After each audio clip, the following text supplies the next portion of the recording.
And before we get into the main podcast, we have a Patreon giveaway to decide for the month of April. So if you are looking to participate for the month of May, go ahead and go on our Patreon, subscribe to any of one of our three tiers. Depending on what tier you subscribe on, there are different amount of entries that you'll have into our giveaway. For the month of April, for our Patreon subscribers, we are giving away a Old Man Venom. And so we're going to decide who wins that now. For the month of May, we are going to give a Poison Thanos Chase from the Venom set. This is a US only giveaway, so if you are within the US and you want to get a Poison Thanos on your hands, go ahead and go to our Patreon, subscribe, and we will have one shipped to you as soon as the month is over if you're a winner. So let's see who wins the Old Man Venom for the month of April. Good luck, everybody. All right. There's a 33% chance Shawn Michael can win, and Bill wins it with a 66% chance of winning. Congratulations, Bill. We will have this out to you ASAP. Now let's get back into the main. Hello, welcome to the Alpha Strike. This is episode 7 of our podcast.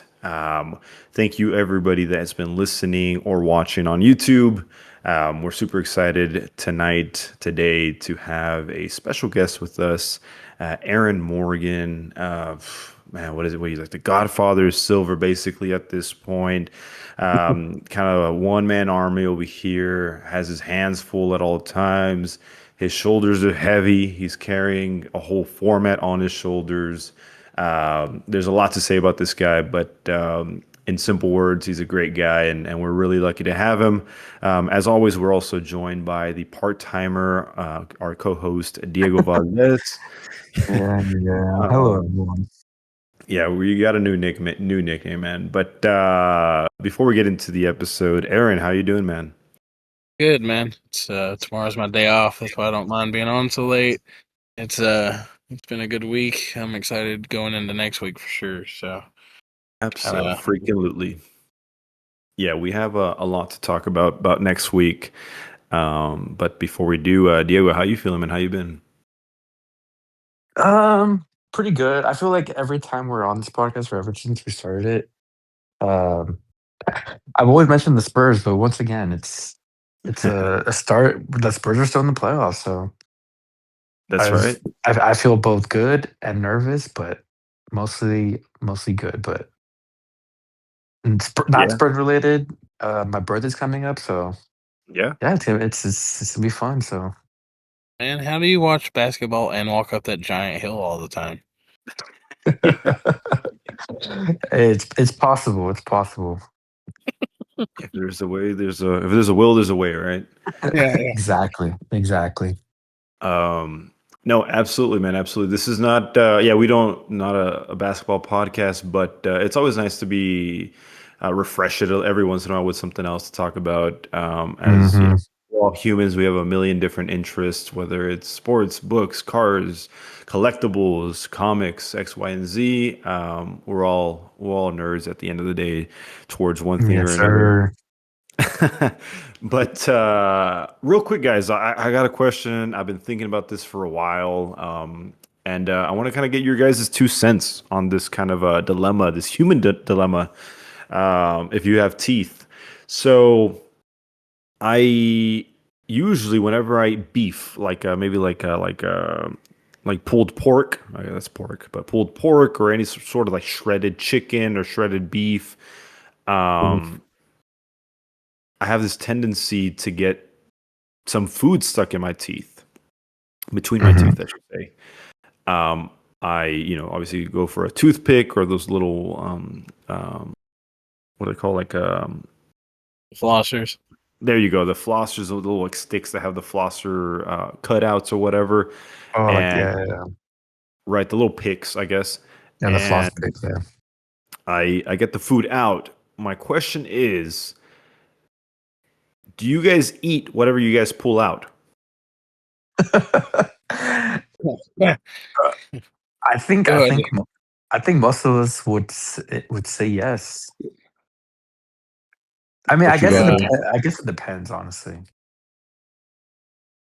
I don't always have like flossers or like Yeah. toothpick on me. So I'm more notorious to like take a big swink of like a beer or whatever I'm like drinking with the food and just like Mhm. swish it out. So I Mm. guess it's kind of the same idea. Yeah, Um, that's fair. I mean, whatever makes it less awkward for whoever I'm around. I don't want to be like, hold on, let me dig in my mouth while you're eating. Yeah, let me Yeah, get this because I mean, tip out like of my. at the end of the day, like you just ate that food, like it hasn't been stuck there for like a few days or whatever. Like for example, like at the movies, there's like not one time where popcorn kernels don't get stuck in my teeth or my Yes. gums, whatever. Especially Yes. like in the back. Like I'm Yes. not gonna like throw it away like in front of me. I just swallow it. So Yeah.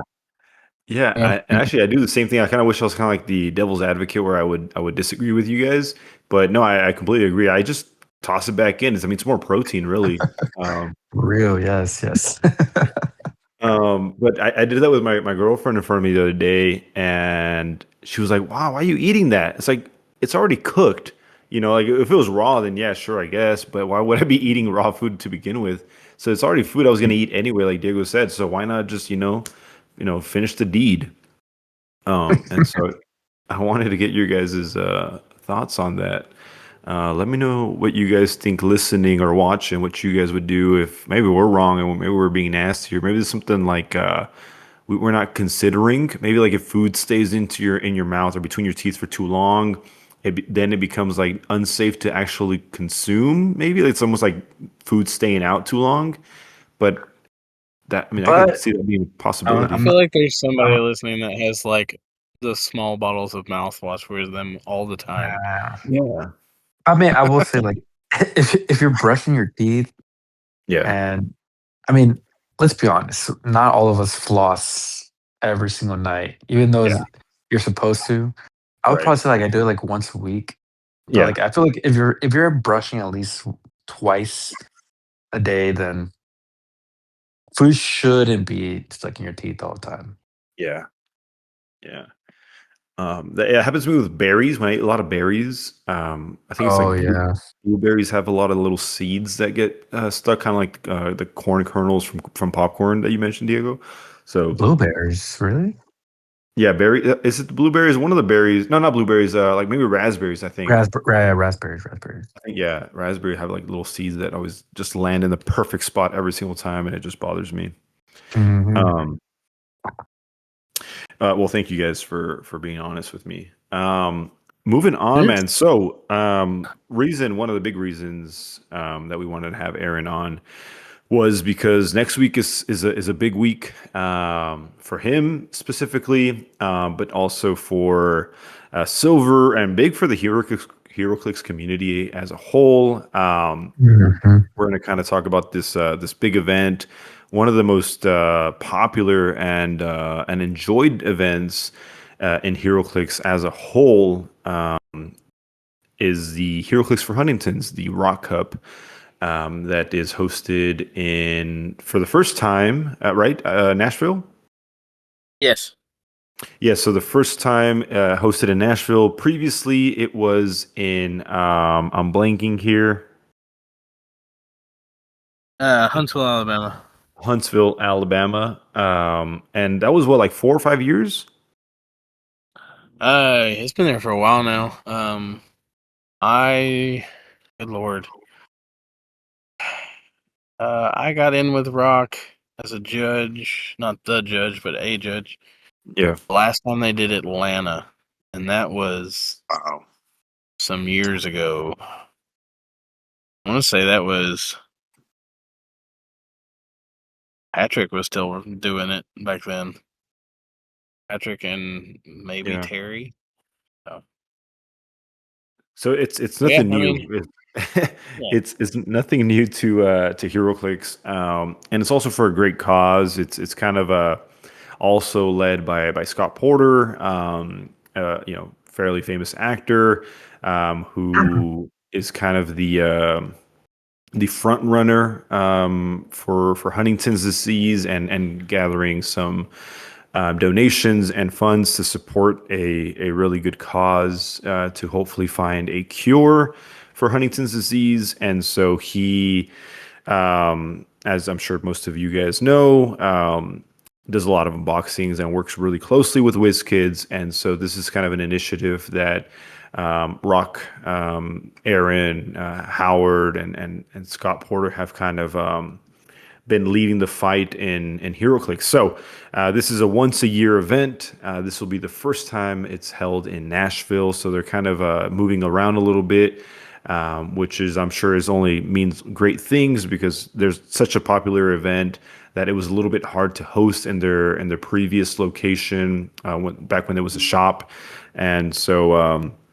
They've been growing ever since. So a lot of support, a lot of love for those that that help out and that go participate as a player, and or also run it as a volunteer or employee of the shop. So let's kind of get into that event and what's going on and what to expect if you guys are going. Maybe you guys are driving right now or flying, and you guys are listening to this podcast as you guys are on your way to Memphis. I'm sorry, to Nashville. And so this is a great podcast or episode to tune into. So we kind of go into the event. Diego's going to be there. So go ahead and go find Diego and say hello to him. If he's out there. I got stickers. I got stickers from my side. So I got to give you more actually. Yeah, let me give you some more stickers. yes. I only gave you 2, I think. Yeah, I'll give you more for sure. So if you find Diego, chat with him for a bit, and he'll give you a sticker, and I'll let him know how much you like the podcast, because he hasn't been playing a lot recently, so he hasn't heard the chatter that's been going around with the players. But and also go find Aaron, and he's a great guy to talk to, easy to talk to. He loves talking about HeroClix and what's going on, and easier to locate than I will be. He's got a nice beard. Oh yeah. Oh yeah, it's hard to miss. It's hard to miss. If this is your first time going to HeroClix for Huntington, go find Aaron, chat him up, let him know it's your first time, as well as Diego. And if you guys need anything, they'll be more than happy to help you with anything. So Aaron's the head judge. Is that right? Yes.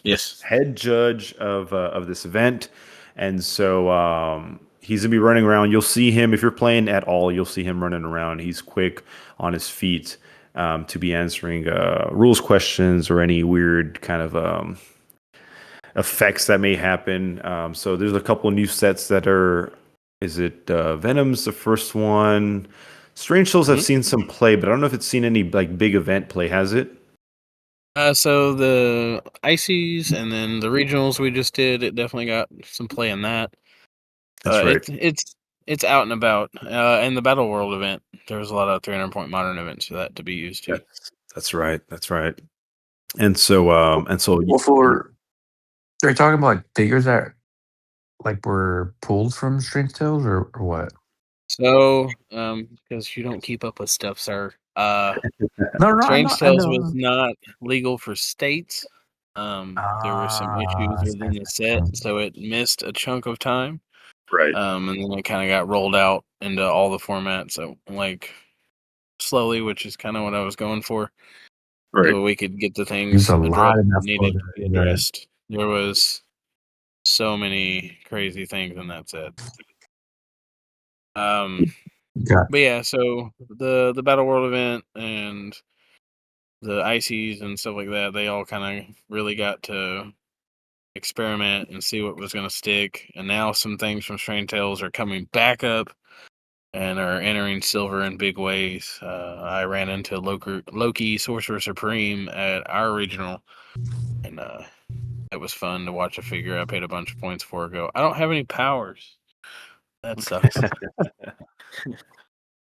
Yeah, and Aaron, is there like always kind of like a maybe? Do you ever get nervous for these new sets that come out and some sort of kind of situations that may be happening that you kind of didn't plan for? Like, hey, you know what? Honestly, I don't even know how this effect would play out, especially in silver.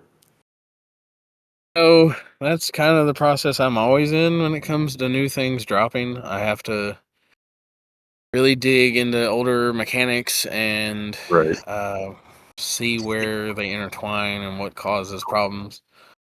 Shout out to the Silver Screen Facebook group and Facebook Messenger chat. We talk about a lot of Silver Age interactions there, so if you don't know that, please find that and join us. That'll help you with builds and interactions and all kind of good stuff. Yeah, no, absolutely. Actually, I didn't even know about that, so I'll have to join that tonight. Yeah, because especially in Silver, and if you're a brand new player and you don't even know what Silver is, this is actually a great time to talk about that. And honestly, I'll let Aaron kind of deep dive into what Silver is in a nutshell. So, Silver is, Lord, I think we're on 9 or 10 years worth of sets now. And that's daunting to a lot of players. You see that giant number for the figure pool, and you just kind of go, I don't know where to start. The best place to start is your favorite figure. Yeah. And while there are restricted lists and ban lists and temporary ban lists in Silver Age, if all of your favorite figures are on those lists, they're probably really powerful. So that's how that kind of gets mitigated. So the temporary ban list is based around the idea that we saw this so much in Modern, it needs a break. Or it's become such a problem in Modern that we need a break while it's either being addressed or being looked at. And it just gives us room to breathe in the format so it just doesn't flood everything all at once. The ban list, those things are mechanics that like let you attack friendly characters, or the trader mechanic or mission points. That kind of got pushed back. Now there you can play those figures, but we're still getting people to like reach into that pool of figures and see what they come up with. Right. And then like really broken mechanics that within the Silver Age lead to infinite loops and problematic judge calls. So we Yep. remove those for the health of the format. And then the restricted list, those items are so strong when paired with anything else on said list in any shape, way, or form that it leads to just decimation of players, and we don't want negative player experiences in Silver Age. Right. So it grows into this thing of like, how can they still exist and not become what it was? So like Ghost Rider 48's back Yep. as a restricted item. It can't be paired with Colossus Prime anymore, which was a Right. huge thing for almost a year. It It's a lot, but you need to start where you're comfortable. I like this figure. Build that figure. Talk to the Silver Age players that play a lot. Yeah. Find out how to critique that build and update it so it functions within the realm of what you're going for your tech. And you're going to find a lot of people that want to help you figure that out. And Absolutely. I'm Absolutely. always around in those chats to help with that too. So Yeah, and what would you say to some? I mean, this is said by a lot of Silver haters. Silver is not a new player-friendly format. that phrase has been thrown around a lot. So let's reevaluate that. Silver Age, I get to use an analogy that I was given. So sealed is like being a Padawan. You get to learn the ropes. Everyone has kind of the same pull rate. Everyone's draw, like luck, is about the same. So you're more likely to get to deep dive in the figures you pulled, learn them really well, and see how you do against other people that pulled brand new figures to them. Yep. And then you look into Modern, and then that's when you become a Jedi. At that point, you're well versed in how the interactions work and what the heartbeat of the format is. And once you reach that part, you're able to grow more. You see different interactions. You're like, hey, this new figure that got previewed today, if you pair it with this, it leads to this crazy combo. But when you get to Silver and you really dig deep and you get into it, you're Darth Maul, that double-bladed lightsaber. There are these synergies that like only exist in Silver because Right. of how strong some of the older figures are.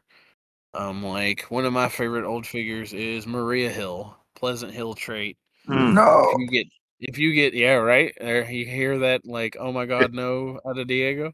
Yes.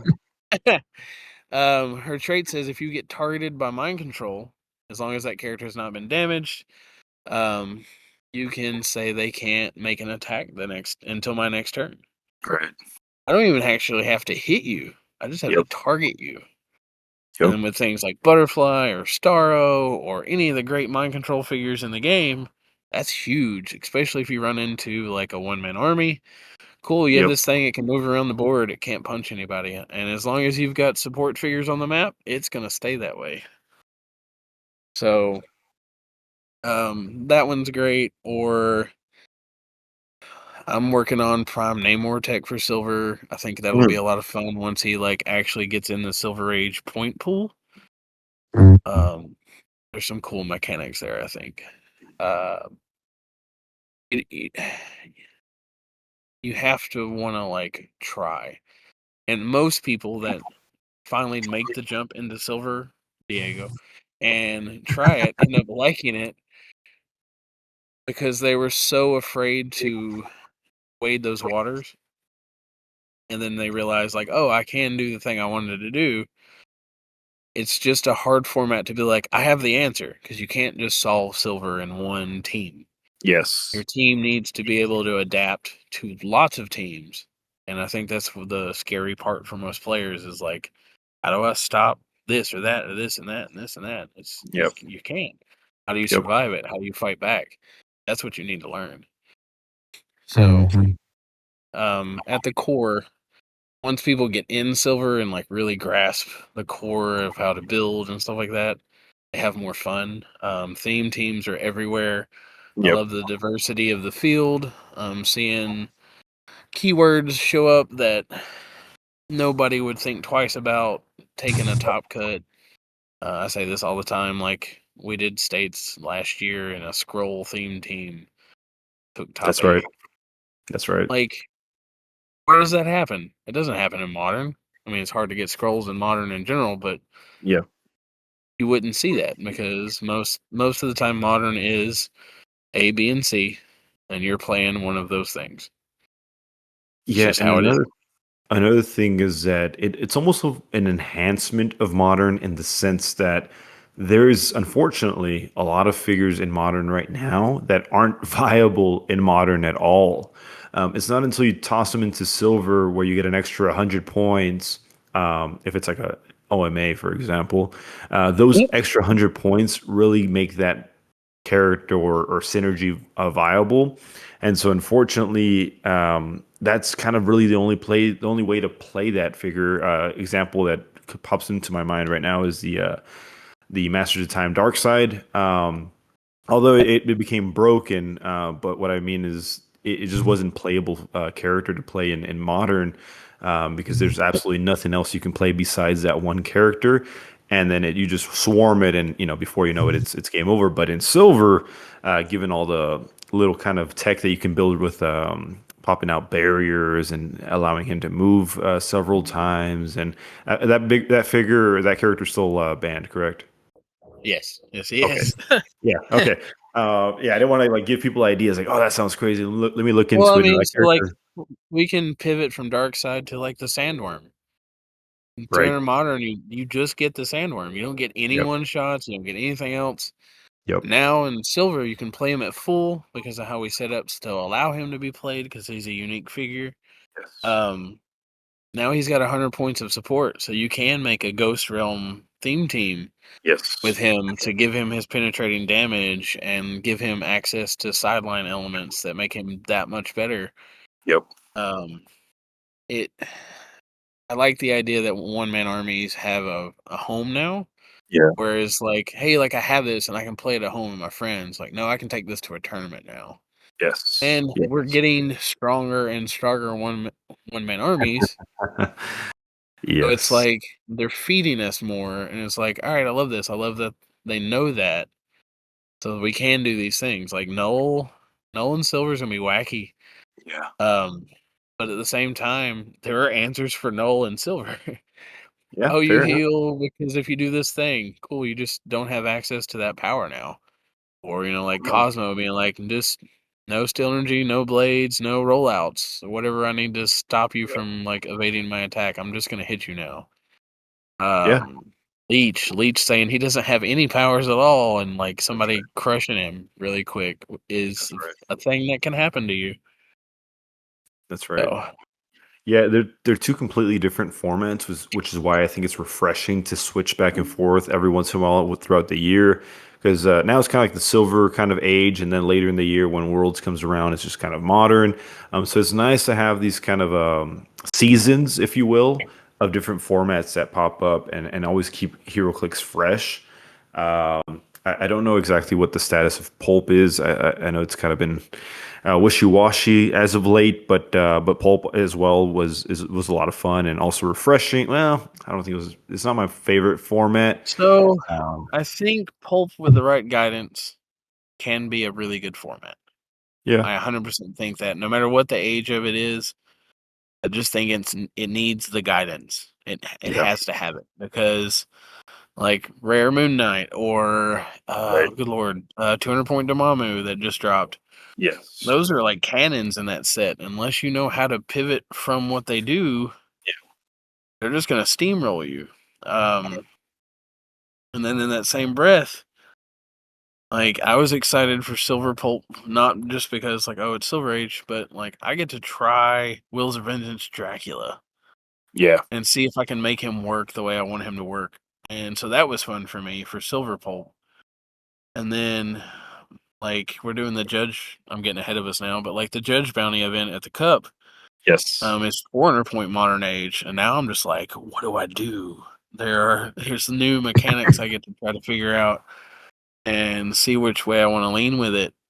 So I think Pulp will get there if we can find the right person to push.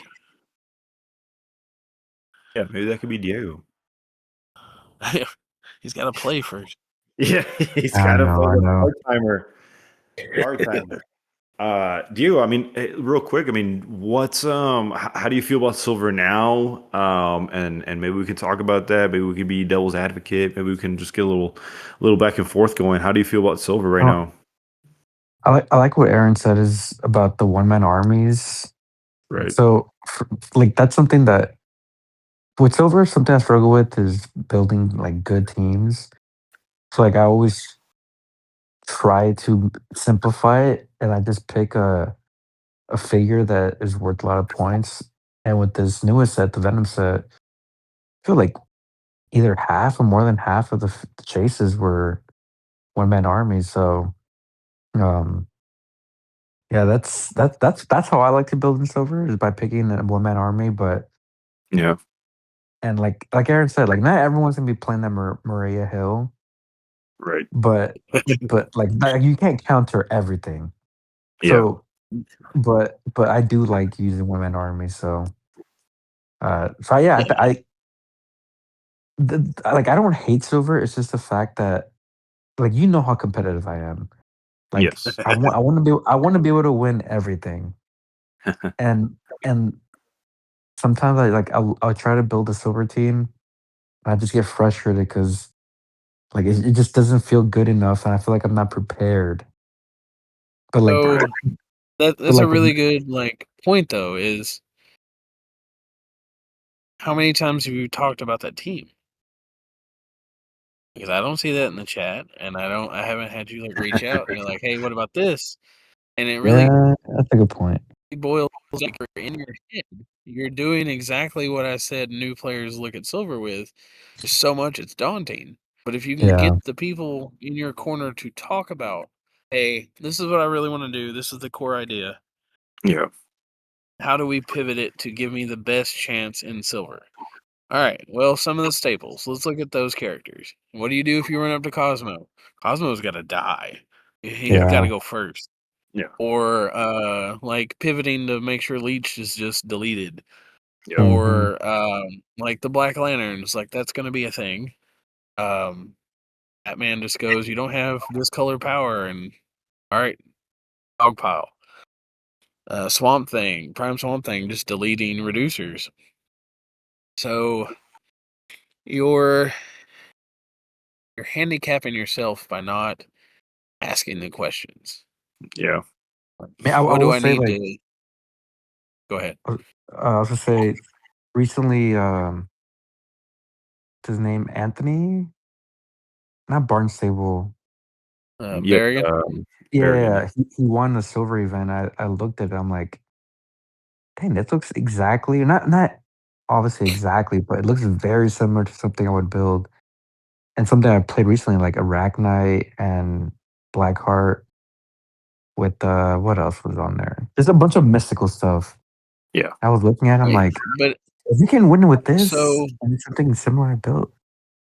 right, so you have a blueprint of like, hey, this is close to what I like. One, why haven't you messaged Anthony? Yeah. Hey, I'm looking at doing a variation of that build you did. What do you think about this? Can you give me any feedback? Or Hmm. post it. Don't be afraid to talk about your builds publicly. Like, hey man, I really want a Rack Knight and such to like combo will. What am I missing? Like, how can we make this work? And you're gonna get answers. You might get thrown in that chat I was talking about, where it is like, all right, these people are gonna talk to you about what you need to be looking at. We had a guy tonight was like, I'm looking at my butterfly sidelines. Can people give me feedback on what I have and like what they would change and why they would change it?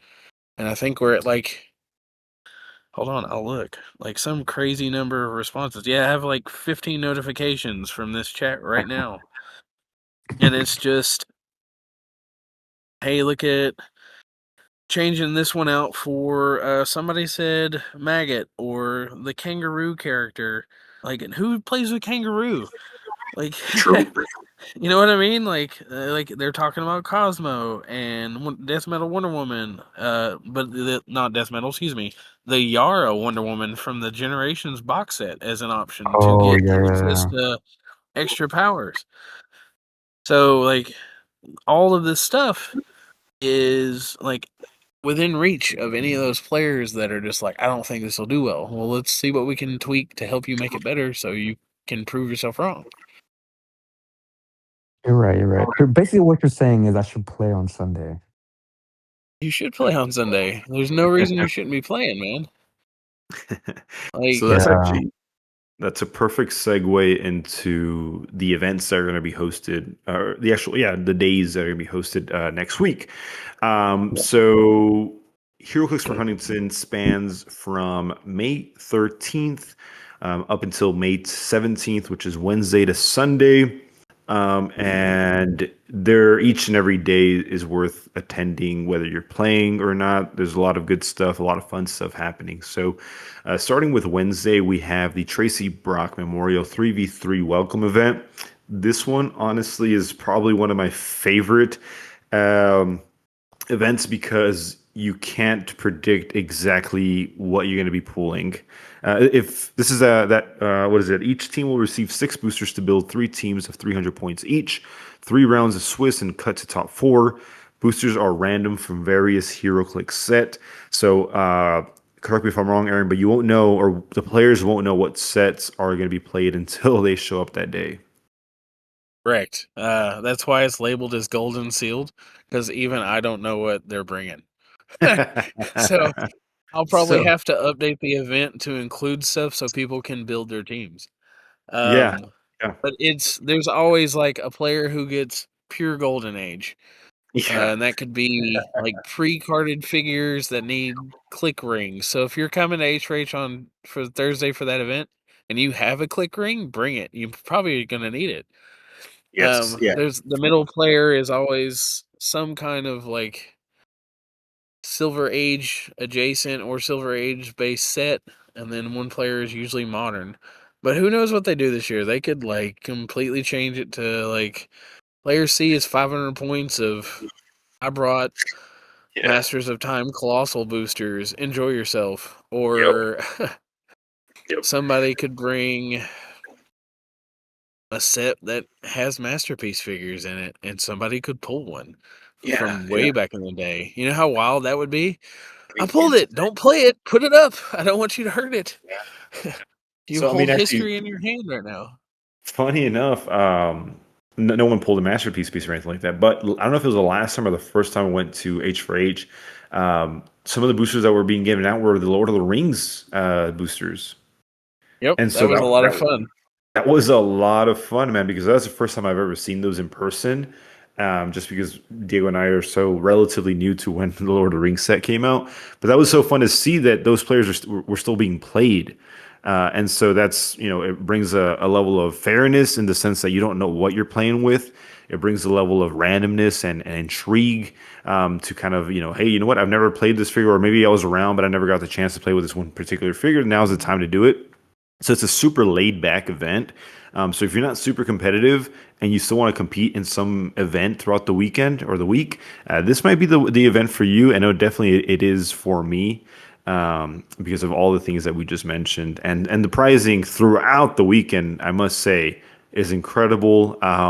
And if you just want to see what the pricing is, check out heroclixforhuntingtons.com and you can see all of the information that we're talking about tonight. Next up, Thursday, we have the 2v2 Silver Age team event. So this is a two-player team event where both players build a team of 400, a united 400 point Silver Age team. Player one will use Silver Age legal sets, and player two will use Modern Age legal sets. Once the game begins, all powers and abilities will grant bonuses for both players, with one exception: leadership. And then it kind of gets some more details going on there. So this is the second year you guys do this event, is that correct? So last year this was a supercharged sealed. This is the Oh. first year I'm bringing silver duos to the cup.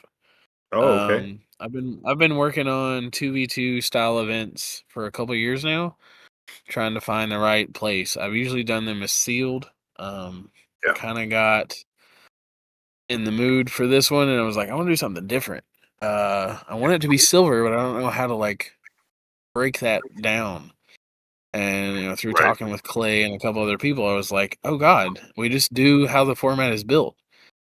Somebody is 200 points of at least Silver Age sets. Right. The other guy is your maximum 200 points of Modern. It's just a 400 point silver build. Excuse me. But you get access to interactions that you wouldn't think of Yeah. in the game. Yeah. As far as sideline stuff goes, yes, your sidelines can interact with both forces. As far as hey, you've got Hogarth on your sideline as the Modern player. I've got Right. a crazy Perplexer on my Silver Age team. Let me get that so I can make it Yeah. better for both of us.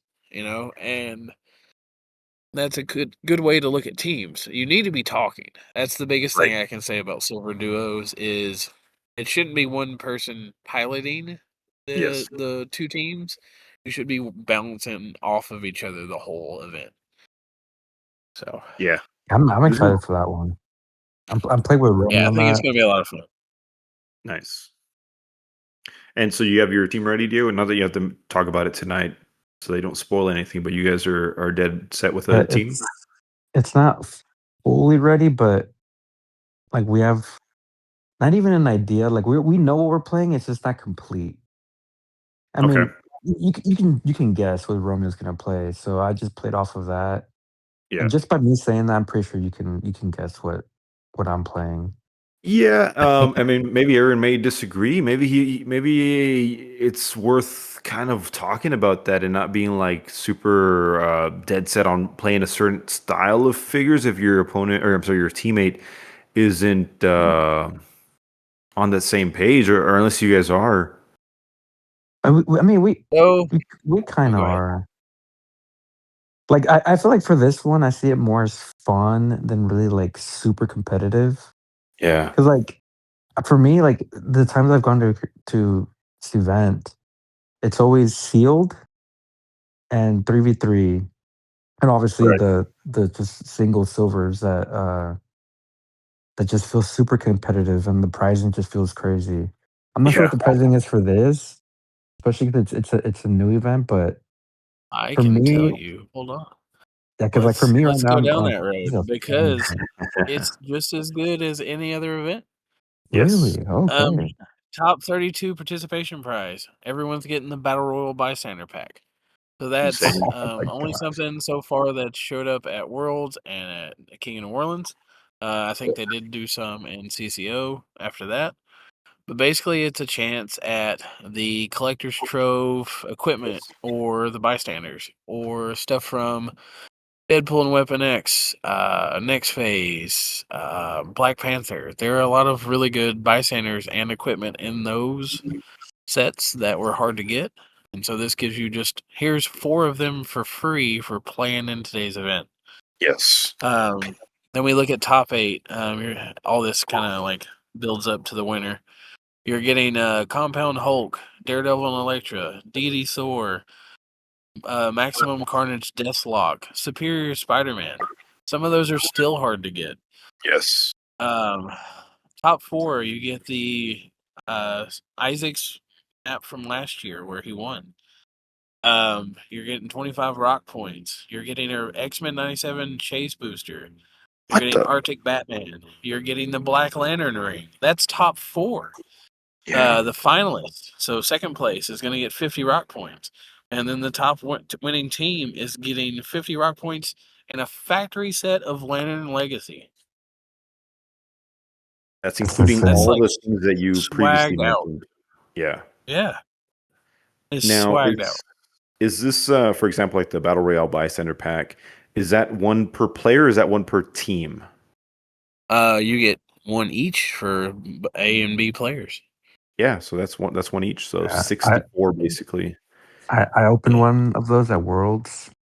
Man, those things are so crazy. Yep. So Yeah, good. like you can pull Weasel or the Raven or That's right. what's the one that gave Battle Fury? Zenzi? Yeah. Yeah. Yeah. Man, you should see the one I said open. God, it had literally Yeah. like And then each there's some equipment in there sleeper is crazy. bystanders for some wacky mechanics I'm looking at. Like how Yep. everybody's killing the 15-point symbiote right now to get extra powers. How are they There's a doing it? 20-point with like the elevation drop and all that Oh, okay, jazz that's for right. the Okay. kryptonite ring. So you're killing that thing to get extra powers. Like, oh, my opponent gets these 15 points, but now like Ultra Chase Collector has sidestep, super strength, and steel energy or whatever it is. Yep. But that's on top of whatever equipment I've already given him. And now there's I think it's Mary Moonstone, maybe? Yes. She's a 20-point pog that gets to be equipped with any equipment for free. So I Golly. can kill her and drop a 30-point equipment on the map for free if I want to whoever Wow. I want to give it to. That's That Yeah. crazy. seems kind of wild for only 5 more points. If we can justify the 15, Yep. why can't I justify a one-click thing with no reducer and just nuke it? Like, cool. Collector now has a cosmic cube. So Yep. he's got 60 points of equipment all of a sudden. So there are a lot of gems that are being slept on in those things right now that I want to see make appearances at other events. Yes. And also, quick mention: a lot of these proceeds, a lot of these entries to these events, also are donations to the HDSA foundation. So I don't know if it's every event that's 100%. I'm sorry, some events are 50, some are 100. But even if you are, looking to win, and you just want to support somehow, some way, go ahead and join one of these events. All of this supports ultimately the Huntingtons Foundation. So this is awesome. Friday's schedule is also a really, really fun one. This is the Scott Porter Heroclix for Hey, Huntington's Invitational. hold on. You Oh, skipped something. I'm sorry. Go ahead. Go ahead. Yeah, you're good. We're doing something new. We're in a hotel this Oh, year. We don't have to that's right. close if we don't want to. So not only is Silver Duos the first event on Thursday at 9 o'clock that night, we have Silver Age Pulp. Oh, I didn't So even see bring that. that. Yeah. Scroll Yeah. down. Yeah. Okay. Yeah. So Yeah. we Go get to ahead. build those teams and have that fun, and it is also swagged out. Wow. So this is the from start to finish is that same day? Yeah. Okay. So basically, like if you don't make top cut in silver duos, you can Yes. slide over to Silver Pulp. Try to get those prizes. We have a bigger staff of judges this year. We have a daytime staff and a nighttime staff.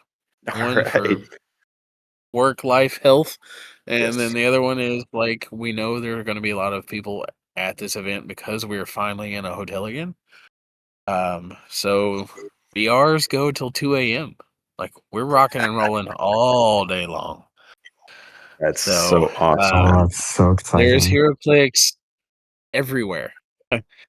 Yep. When everybody sees how we're set up in the lobby and in the ballroom and all that stuff, and you're like, wait a minute, this is a lot more than I was expecting. And you're right, Yep. it's going to be a lot more. I do have a question. Are we still up, bud? doing the prods like you pay like what is it Yes, $1? and it's charity probs. Those are attached to Scott Porter versus the World. Okay, so it's And just that event, right? yeah. Okay, because it gets ridiculous. Those does. like start to get ridiculous, but that's what makes it fun. Right. Like, everybody's scared of Big Bad Null right now, and like you can use those rerolls on anything that can be rerolled. Yeah, that's a good point. Oh, that's Maybe right. Null doesn't get that shape change. Maybe Null doesn't get that awesome regen roll. You know, like let's slow those down. Yeah. We need him to be rolling some 3s and 4s. That's what we need. Right. And then we got something else here. What is this? Rock and roll? Is this just battle royales? Those are the BRs. Yeah. Okay. So battle royales, just all day, every day. Is that correct? Yeah, 11 a.m. to 2 a.m. That's so awesome, man. Oh, this is gonna be so fun. Yeah, pricing for those are also insane. So it's also worth it if you got some free time. And then I assume the set is just gonna be Venom until it runs out, or I'm sure we'll have extra sets, but yeah, I would go with we're starting with Venom, and then it may evolve into some other sets like it did last year. But we'll see. Always happens. Is there a reason why it's not the Batman set? I do not have that answer for you. Too early. Yeah. Too early. Too early for set release, I guess. I don't know. I have theories, but those are for me to think about. Okay. Gotcha. But at the same time, while it's not a brand new set, it's a set that's been out. Yeah. So if you guys aren't prepping for that sealed event, there's different problems. You guys should know everything in the set. Yeah. Have your hopes for your biggest pull. Have your backup hope for whatever you pull, or doing mulligans in that. You get a shot at like hoping to pull the cool thing you want to pull. Right. Like we should make Use a bet. this time to study. You got to do it. We should make a bet on if Noel's gonna win the whole thing or not. I know there are a lot of doomsayers right now that says he will. I don't know. Let's say that's all the way accurate. Let's just say they run out of the Venom set, and you start pulling from. Is it Strange Tales that was last, or X-Men? Strange Tales, right? Strange Tales was last, but at the same time, I think most of the Venom stuff we have is going to be for that day. Yeah. Okay. So That's good. I don't expect us to run out of Venom for the Porter event. We may run out of Venom for BRs. And honestly, I mean, to Aaron's point, it's probably a good thing that Venom is the set in the sense that if Null is pulled, the smart players are cooking up some builds that can counter that, or well, nothing really counters it, but at least can deal with it easier than if it was a brand new set and very little gameplay has been played of Venom. At that point, Null is easily going to win the whole thing. Now with this prep time, it allows the strategic players and the really calculated players to be like, okay, we didn't pull Null. Let's start looking into Rex Strickland. Let's start looking into Lasher. Let's start looking into, all the other uncommons and rares and super rares that can maybe deal with Null a little bit slightly easier. So in that sense, it kind of levels the playing field a little bit because obviously not all the good players are going to be pulling null. There's some lucky situations where they have in the past, which like how did Isaac's team, SEAL team pull? What was it in? Was it Masters of Time or something where they pulled? I think they pulled like they got the Ultra Chase, the Chase, the Yeah, Prime, yeah, all the craziness. Like, how is that even possible? But and then you know that, and then they pulled the Aquaman dinosaur, and then that's right. compared to our brick, Um, we only got two but super rares and the freaking normal to, dinosaur. to toot our horn just a little for everybody listening, we did a CCO event, me and Diego and Aziel, Mhm. where it was Wills of Vengeance, and we had time to prep like you guys do now. We Yeah, took second because yeah, we had a strategy figured out for that set.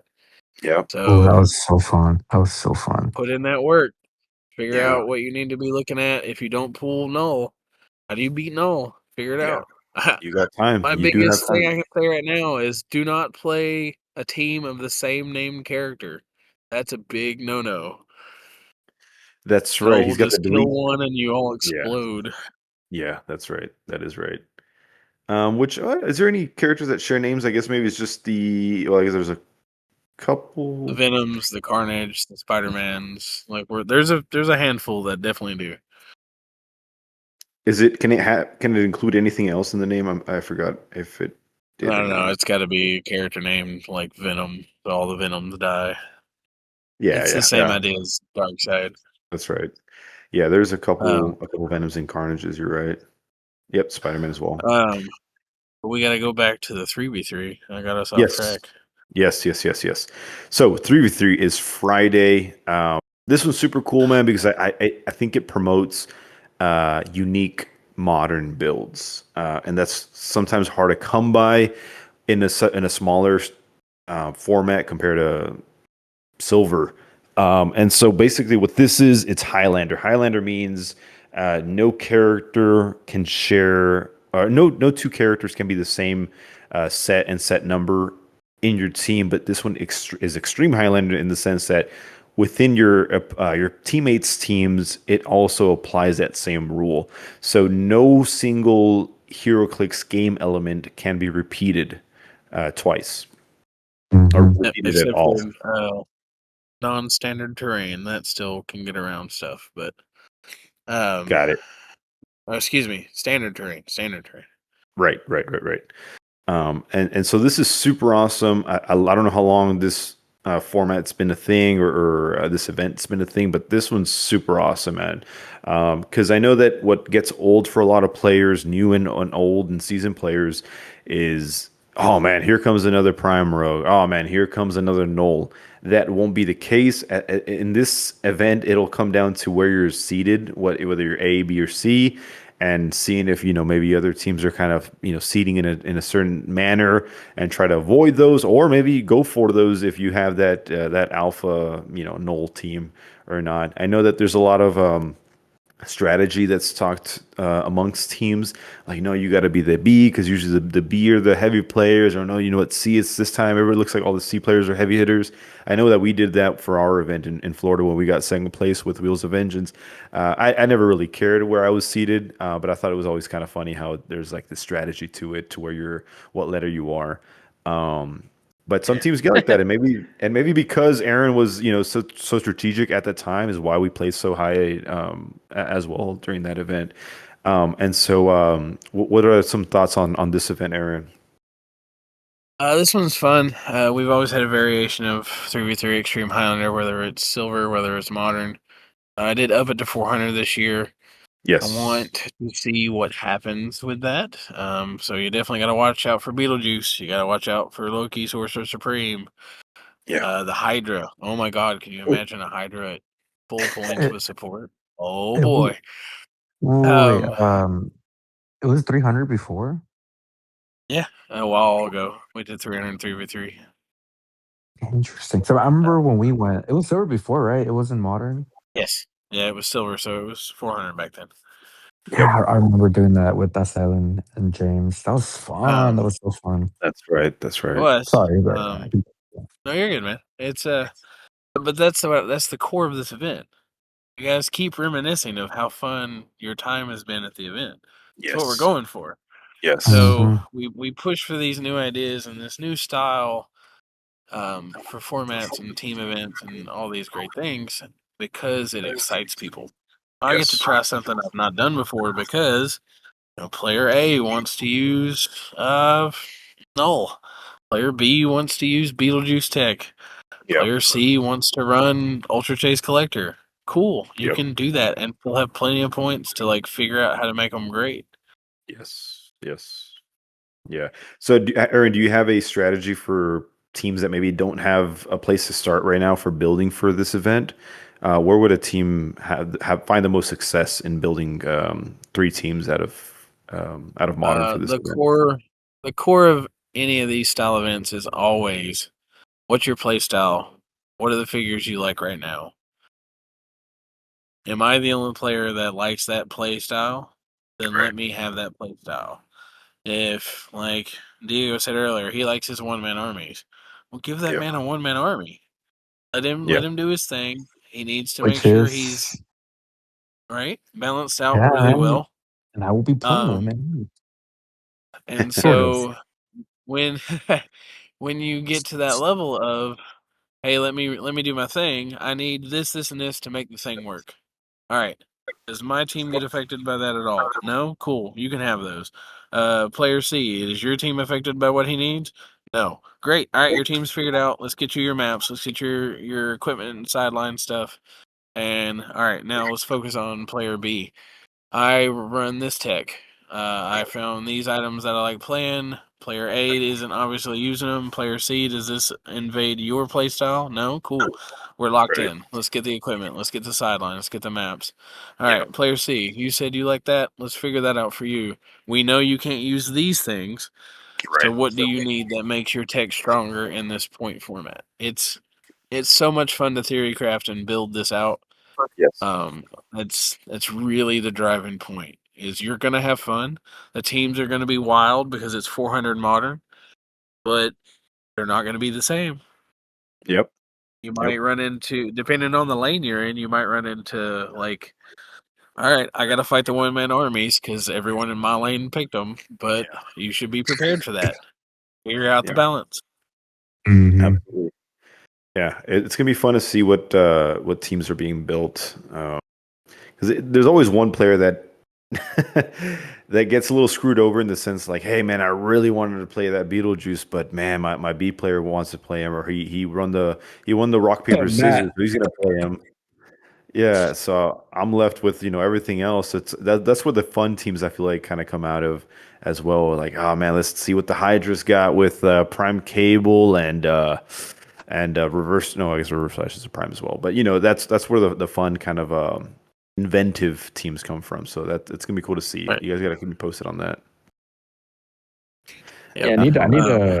I need to talk to Aaron about because Aaron gave me a team because my teammate Matt, our teams were very similar for modern. Yeah, And so I was that's like, right. That's right. I was like, I don't really want to build something new right now. So I was like, Aaron, can you just help me build with this? Because I really want to play it. I know Aaron had experience with this figure. Yes. So he sent me a team over That's it. and Are you doing the without giving it away? Are you doing the X-Men version or are you doing the other one? yes, it's just the X-Men version. Yeah. I Dude, looked that's at gonna be both of so them. much fun. Exactly. And as I saw it, I was like, this is fun.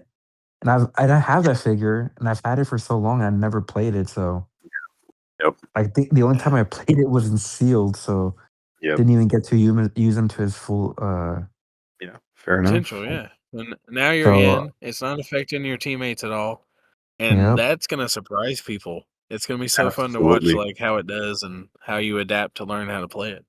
Yeah. But yeah, Yeah. we need to talk about that because I need to see like what your tips are, like how you play it. Yeah. So Yeah. but Okay, we'll talk about it soon. Yeah. sounds good.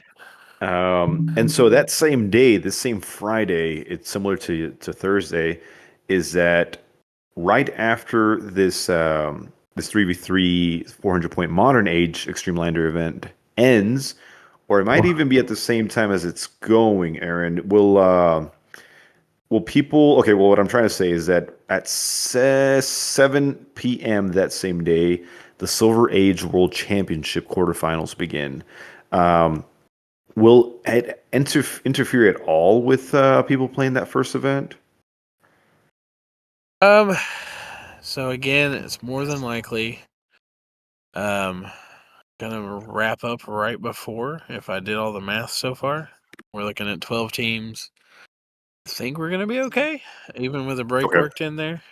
Having Okay. food in the building is gonna change like how that Yes. works. Yes. But I think we'll either be really close.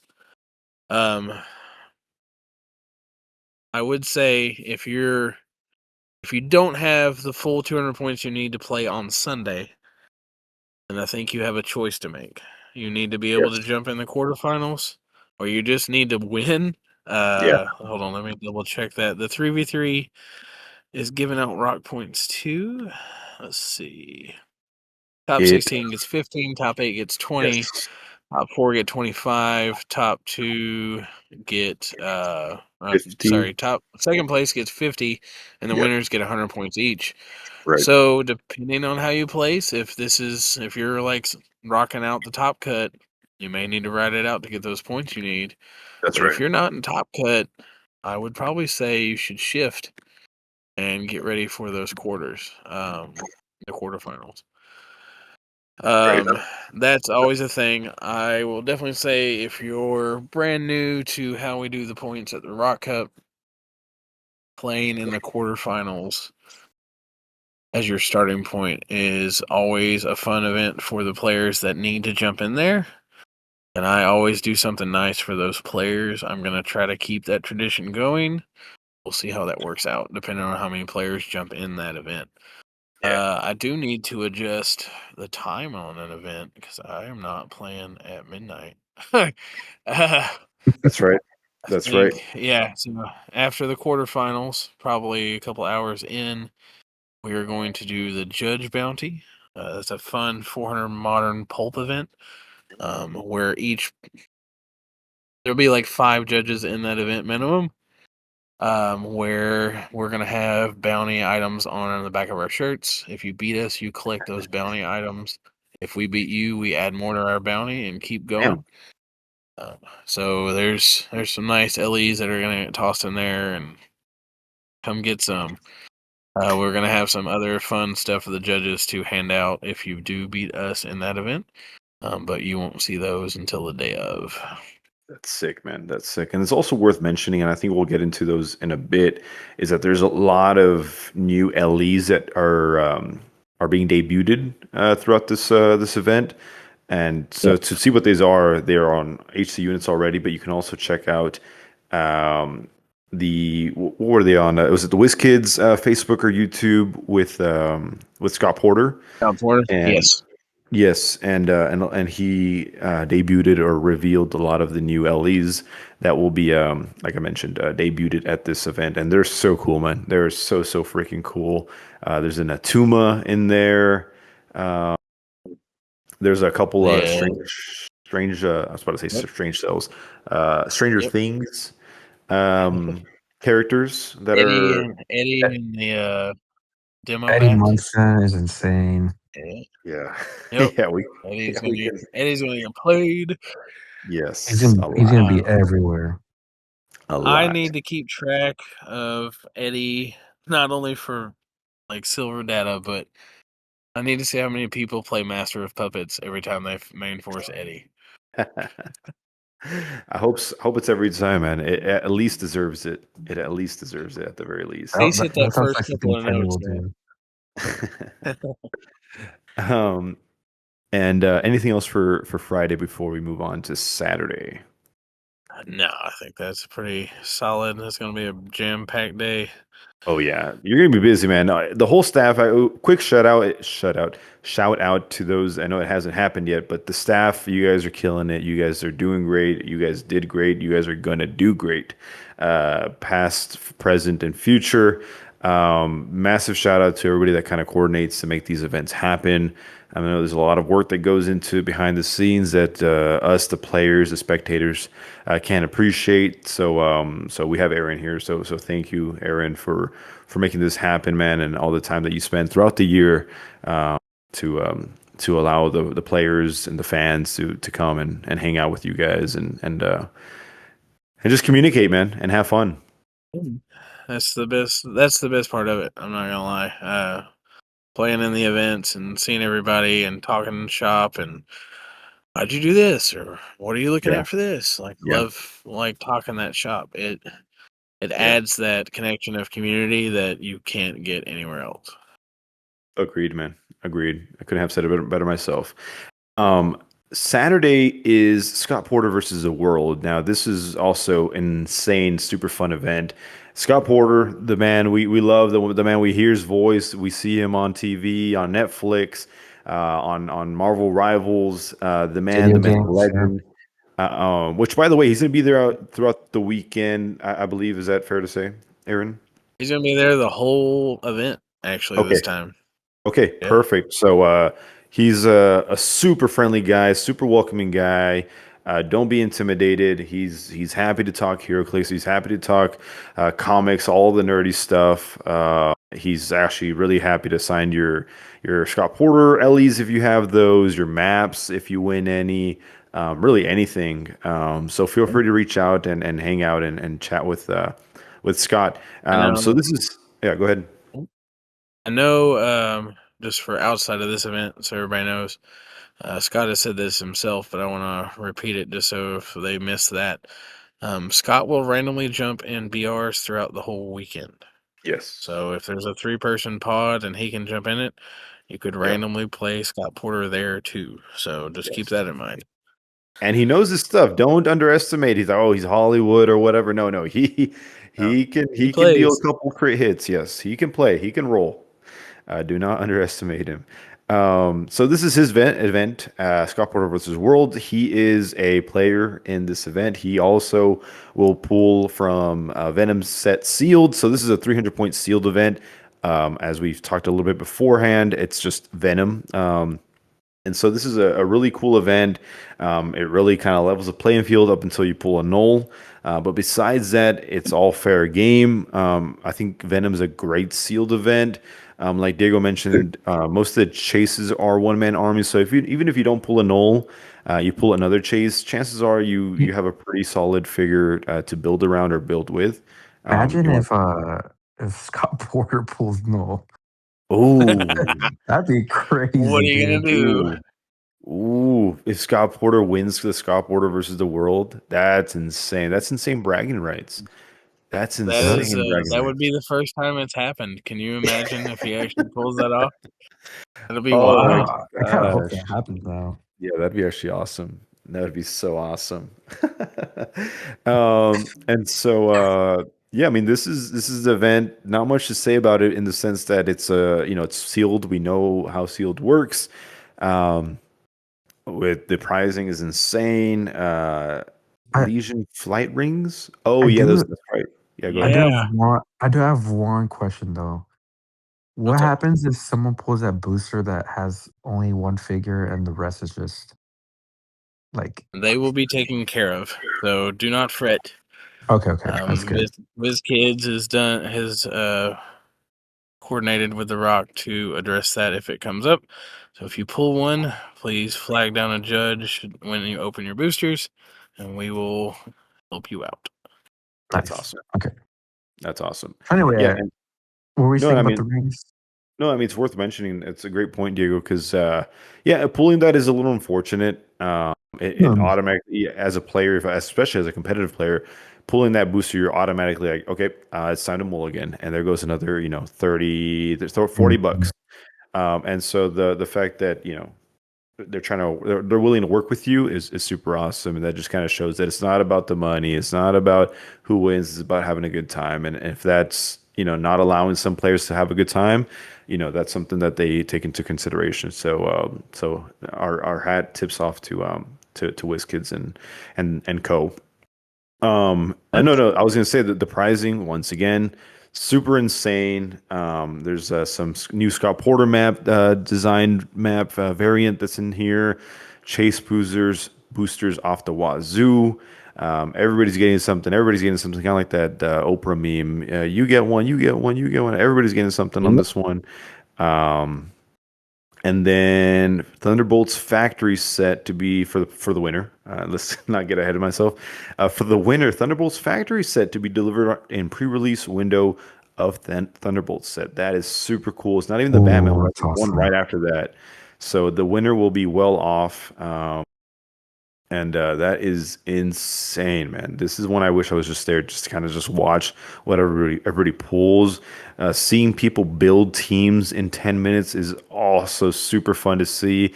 It's cool to see what players prioritize on their teams, whether it's equipment, whether it's one shots, whether it's a couple goons or symbiotes. That's also super awesome to see, man. Aaron, some comments on this one? So I do want to point something out. Not Yep. only does the winner get a factory set, but the fellowship winner of said Scott Porter versus the World event is a factory set, but not of Thunderbolts, a Fight for Gotham. So while What? you're slinging dice with Scott and having fun in this sealed event, be on your P's and Q's. We're watching. If you Hey. earn your spot as a fellowship player, you're getting some big swag. So you So can be nice. spoil those. Say what? Be nice. Yeah. Oh yeah. Yeah, Uh, like fellowship really comes into play a lot at this whole weekend's event. There's multiple events that are going to have fellowship pricing. They're all good. Um, so I well, Aaron, mean, make sure before you're helping the brand new. Go ahead. yeah, no. What is fellowship for those that don't know? I mean, this is a good time to kind of, outline it. Not exactly how to win it, but rather, what it means and what it stands for. Yeah, so like you're thinking about how you interact with new players. Yeah. Excuse me. Your how you handle yourself in a bad moment. Right. Where everybody gets frustrated about roles. Can you rebound from that? Can you um I mean, we've had this happen before. We had someone like give someone something they forgot, like an action, and it cost them the game. That's a big fellowship thing. Like, hey, if you do this, you win. I'll let you do it. That's a big step for somebody to be like, I'm gonna give up first place. Yeah. So you know what I mean? Like, it's not about how good you play in the event; it's how well you present yourself and how you're interacting in the community and how you're interacting with the staff and like all these things. Like, just be a good person. Yeah. The Yeah. rest is gonna fall into place. We're watching. We're always looking for those moments where it's like, man, today that one guy he did this thing, Yeah. or this one girl, because we're gonna have girl players there too. Yes. Yes. They're gonna it's gonna get noticed, and it's gonna lead to something crazy cool for you if you get that vote. You know. Yeah. So And be genuine, be open, help your play exactly. your opponents. Like, show them what this community is. That's the core. Like, we are a great community who do great things for lots of other people in the community and outside the community, especially at H for H. So Exactly.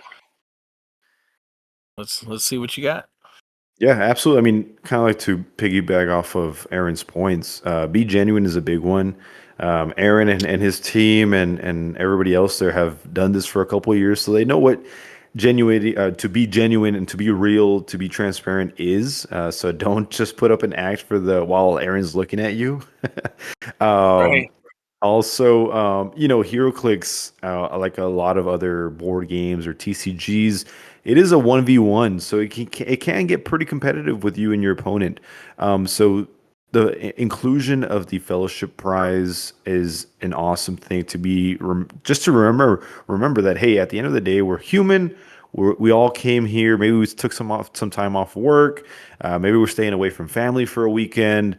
All this to be here, spend time with each other, have fun, and like Aaron said, make memories to make this all memorable, so that when you go home, it's not like, man, I can't believe I crit missed, but rather, hey, it was really nice, talking to Diego and catching up with him and talking to him about the podcast.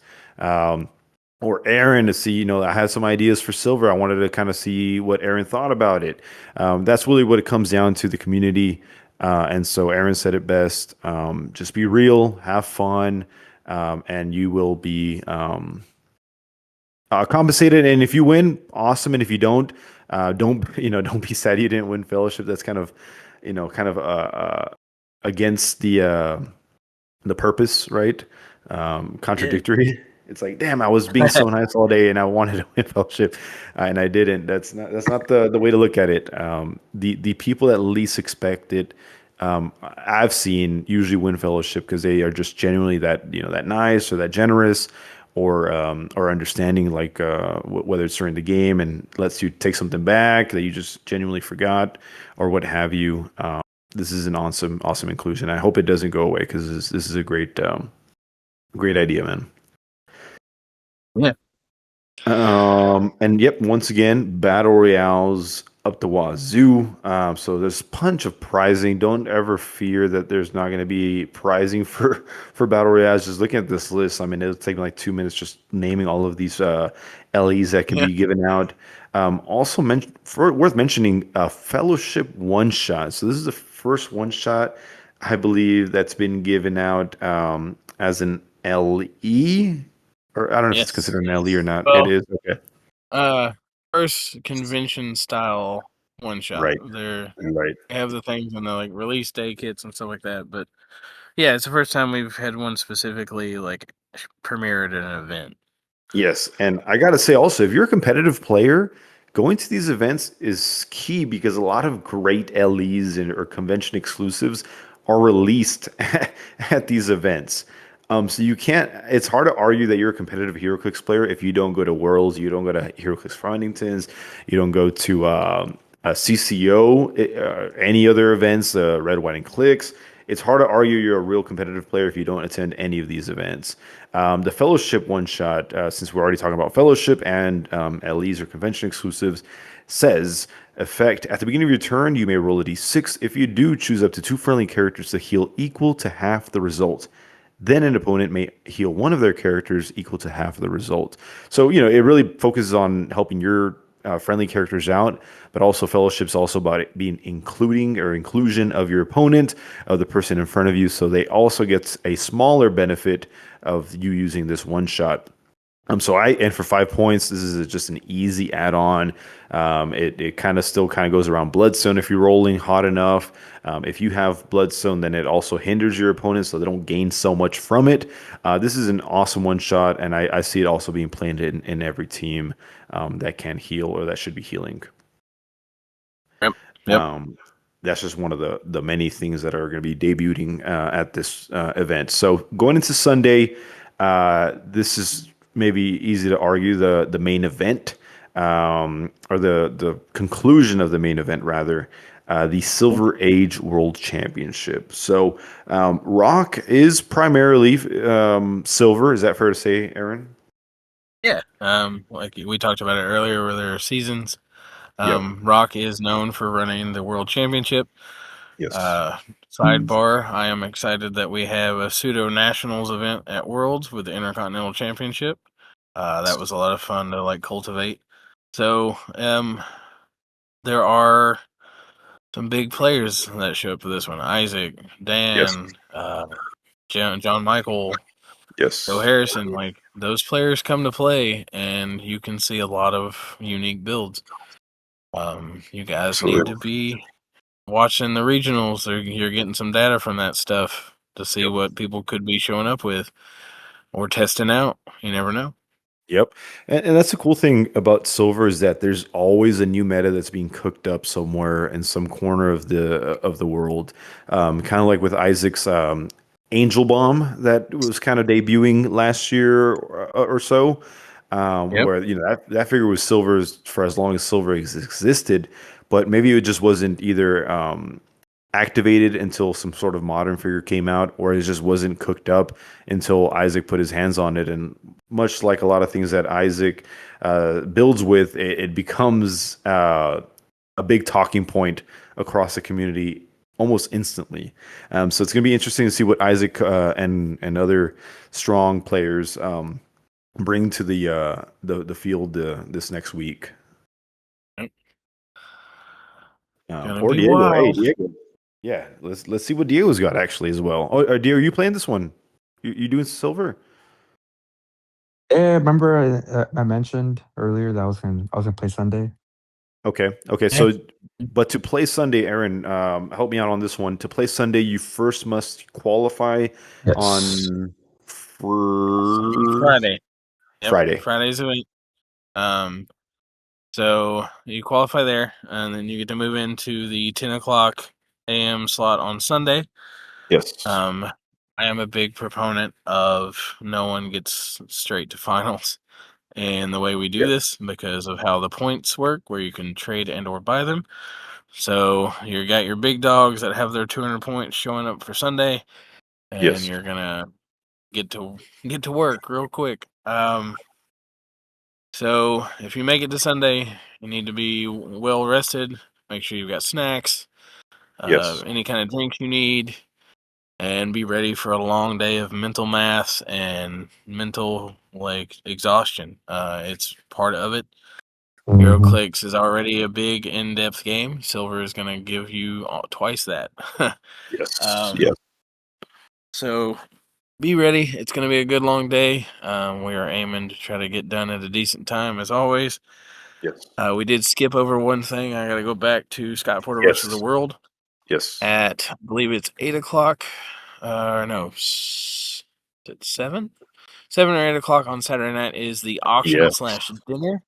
Yes. Make sure you get your tickets for the dinner and enjoy the auction. There's going to be so many cool things in the auction this year that you guys can help fight HGHA with and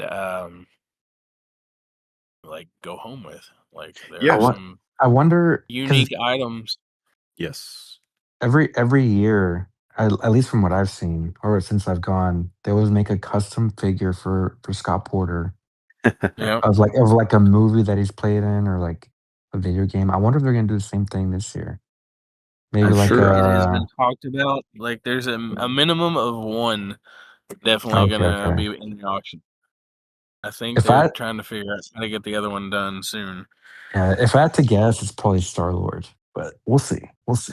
We will see. I will say that, and 3 items that are going to be in the auction that I'm excited about, and it's going to be more for home play, but it's cool that they exist again, or maybe even local play, depending on how your player base is about playing together. Yeah. There are going to be some 36 by 36 maps in the auction. Ooh, big games coming back. Those are definitely not legal for major events, but that old school in-store play that we haven't done in a long time, dropping down one of these maps and be like, I got this in the auction, guys. Who's ready for a big 800-point slugfest with everybody on the same map? Yeah. So is it gonna have the pink corners on the is it gonna have like the pink squares on the corners? I will not ruin those surprises yet. Okay. But the 3 maps they picked are all gonna be big maps that get played. Nice. Let's go. Quick note on the auction is that if you can't participate, if you can't attend this massive event, you can still participate in this auction. This is an online auction. It looks like a full list of auction items can be found on the auction webpage. I don't know exactly, Aaron, do you know where this is, where we can find this auction whenever it's ready? I'm going to leave that for Mr. Porter. He's going to have a podcast drop, I believe, this week that will give all of those details and list said items in the auction. Okay. So we'll let him hit all those notes. I just hope it works well because it's been a little bit rough the past few times. So yeah. Everything I've seen about it so far, it looks like it's well done. So I think we're Nice. Okay, in that's better good. hands this year. Perfect. Yeah, we won't get into the past too much, but yes, yeah. As soon as that is revealed or that podcast episode is dropped by Scott Porter, I'll share it on our Facebook page and Instagram so that you guys can find that readily available. Because I know that I won't be able to participate in this awesome week, but I will be tuning into the auction because a lot of great stuff. A lot of unique stuff, and also if if you're trying to get, for example, one of these fellowship one shots, I'm sure there'll be a couple up there auctioned Mhm. off as well for those that can't participate. And all of the proceeds, if not most of it, also goes into the Heroclix for the Huntington's disease association. So another way for you to participate despite not attending the event. I do Oh, charity believe like auction. Yes, all of the auction items are 100% items. 100%. Okay. Yeah. So it looks like here the HeroClix and for Huntington's charity auction will be hosted on Zeffy.com. That's Zeffy.com. So this is a new partner or auction host that's going to be hosting the auction. So that's where you'll be able to find it, and we'll give out more information whenever Scott Porter does drop that information through our Facebook and Instagram.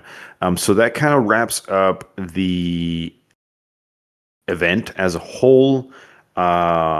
We still got a little bit something more for for Aaron for us to do, but before we move on from this event, Aaron or Diego, do you guys have any last comments? Uh, I'm just gonna say I trust Aaron with to show us around Nashville as well because I've never been, so Yeah. I'm excited to explore. Yes. I will say, since we're going to be so close to the Grand Old Opry and Opry Mills Mall, if you guys have time to sneak off and explore, that is definitely a place to go. Hey, sounds good to me. You don't even have to like be staying at that hotel to like Yeah. walk around and see how insane it is. The atrium is like I go there to eat every time I'm in Nashville because it's so big. Yeah. Yeah, there's lots of stuff to check out, lots of stuff to do. So everybody should have a great time. Nice, And as nice. far as my note goes, I would say if you've not been to Heroclix or Huntingtons, I better see you next week. It Yes. is a event not to be missed. And if you're nervous about something, please reach out. Let's talk about your team. Let's talk about your tech and figure out what you need to feel confident and enjoy yourself in this weekend. Agreed. Yeah. My last note, same thing. Everybody's super great out there. Everybody's super fun. The HeroClix community is nothing but great people that are willing to help. To also let you borrow figures if you can't find one, if you don't own it. Reach out to me on Facebook or Diego or Aaron, and we'll get you in contact with the appropriate people to get your hands on those game elements, so that that way you don't go like, oh man, if only I had this one figure to maximize my build. Let us take care of that. Let us find you someone to borrow that figure from and to maximize your experience. So don't let the actual plastic figures determine how well your weekend goes. Let it be your playing style. No, I'm kidding. Just have fun out there. And let me know how it is, guys. I'll be checking in with Diego frequently throughout the week and weekend to see how it goes. And then Aaron, hopefully we'll have him on the pod sooner, hopefully before Worlds, so we can kind of tap back in and see how game state is going into Worlds. But before we have this podcast end, as we did with Simeon when we had him on the podcast, we put him on the spot, we put him on the hot chair, we gave him a figure. So what we're going to do, Aaron, is we're going to have you build a modern team. There's only one catch. The catch is that we give you a figure to kind of start building with. This is going to be a modern team because Simeon caught us off guard and he did his silver team, and then we were on here for about like another 25 minutes just trying to just kind of pick and choose where to go from what we gave him. And so I'm going to give you a modern figure for you to build a team with, and hopefully kind of maximize its abilities. The figures that we are going to give out to our guests are figures that are kind of like B tier level powers. So I'm not going to give you like a prime rogue or a null for you to build a team with. We've seen that enough. We're going to give you something kind of to move some gears, turn some gears on how to either maximize a build or still make it work. So what I'm going to do, man, whenever you're ready, if you can, and if you can't, it's fine. I can do it on my end. Can you share your screen and just have HC units up? Maybe. Let's If see. if not, I can do it on my end, which is completely fine. I probably should have prepped that before we get the podcast going. Me. Yes, I can. Hold on. I just No, gotta you're good. You're good. remove tabs first. All right, screen share. That guy Ooh, that's gonna be cool. All right, where do we? should be. Oh, there. Yes, watch stream. Okay, we are in. And so I'll have to screen record this anyway, to just show your screen and nothing else. So it's loading right now. Yeah, you see the same thing? Mm, yeah. Okay. Stream failed to start. Oh, I There we see. go. I see. There we go. There we go. Okay. Starting now. So, all right, man, the figure you're going to build with, since you're such an Asgardian fan and a fan of Loki, I'm going to give you the Chase Loki from Black Panther. Um, Oh and snap. Okay. Interesting. yes, I think she's actually really, really viable if people just kind of spent the time on her. But I'll let kind of Aaron go through her dial and kind of read her so that we can kind of see what he's working And with. and for All those who right. don't 7. know, Oh yeah, Oh, go ahead. Aaron's a big Loki fan, so yes. I wouldn't put it past him that he has a team for every Loki that's existed. So I'm pretty confident they've made a team with her before. I have. I had one of the first ones that got released to the public, actually. Nice, All right, nice. modern age. So we'll go through it. Keywords as Guardian, Cabal, Illuminati, Deity, Mystical, Warrior. Movement power is the power behind the throne. Mind control, sidestep, and stealth. When Loki uses mind control after resolutions, hit characters given an action token. So we have some lockdown there with mind control, which is always nice. Only an illusion is her defense power, energy shield, and super senses.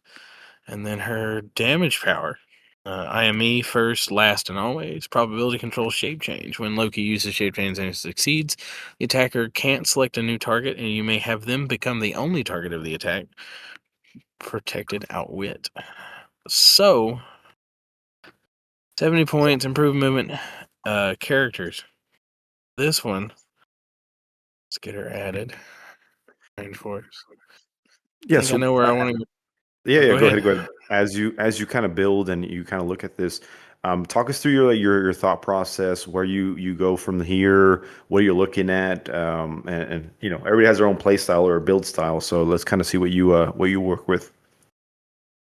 So first off, we need a one shot. Hmm. We're gonna go get Heimdall's sight. Get that Okay. 6 range Yep. up to an 8 for 5 extra Yeah, points. that's a must for any Asgardian. Fair. Yes, yes. Fair. So for those who don't know, at the beginning of your turn, you may choose a friendly character with the Asgardian keyword. If you do, that character this turn, that character has a minimum range of 8. So we get 2 extra range for Loki for her mind control straight out of the gate on whatever turn I need it on. So Yes. that's pretty solid there. Pull up her card one more time just to like double check some stuff. So her only move and attack right now is sidestep and mind control. So that kind of limits what access we have as far as getting more out of that movement. because you're only sidestepping for 2. Get in the 8, so you get a 10 range reach, depending on the map we pick. So for me, get some equipment. I missed the motorcycle. Right. Well, we have some new toys. I don't know that Animal Man is the right choice for her, not because of she needs the extra powers, but because I think we can do better. So we obviously Destroyer for free is great. You get in extra reach for close attacks, boost to defense, but I don't think I'm looking at that either. +2 speed doesn't really help with the glider. The glider would be fun, but I need more than that out of it. So I have 2 options I think I'm looking at for her. One is either going to be the Serpent Crown, so I get more out of my mind control. I'm making a close, capital range action, so if you have Pulse Wave, I can make you nuke yourself, that type of stuff. Or doubling down on that shape change and going the Dream Ruby. So now, not only are you attacking yourself, you're going to take extra damage after you attack yourself. It's been a while since I've used the Ruby, so let's start there. Yeah. Give that to Loki. Bumps her up to about 85 points of your build. We're at 90 points because of the one shot. Right. Mystical, I'm definitely going that way. Just because of some of the access tools in that keyword right now. So I didn't specify you had to do a theme team, and you are. So what's your kind of mentality when it comes to building a team? Whether it has to be themed, do you only do theme, or is it just kind of out of this practicality of building a team on the spot? Oh, it really depends on the figures I'm using. Yeah. I do notoriously have some unthemed tech. I do like running theme just because that's kind of like player I am. Yeah. So if I can make a team work based on what she has access to, I don't hate it. But mystical right now is such a strong keyword. Oh yes. That good little Miss Nico here. Yes. Kind of too hard to pass up, which gives me those free one shots from the spells. But now what's happening? Down to Strange Tales. I feel like Images of Icons is already something, but we're doubling down on that rollout for Loki. So maybe Images is not for Loki, but for anyone else on this team. Yes. We're gonna go ahead and add that. Went too far. Crimson Bands. That one's another crazy one, especially with how you can alpha. Yes. So maybe if I don't have access to TK, obviously with Nico I do, but placing Loki in your face or making sure I can back row you with that 8 range and you not being able to basically do anything to me is kind of silly. So let's give that a spin, and let's give Shield of Seraphim as well. So 3 free one-shots. Still have 5 extra spaces on my sideline for other goodies.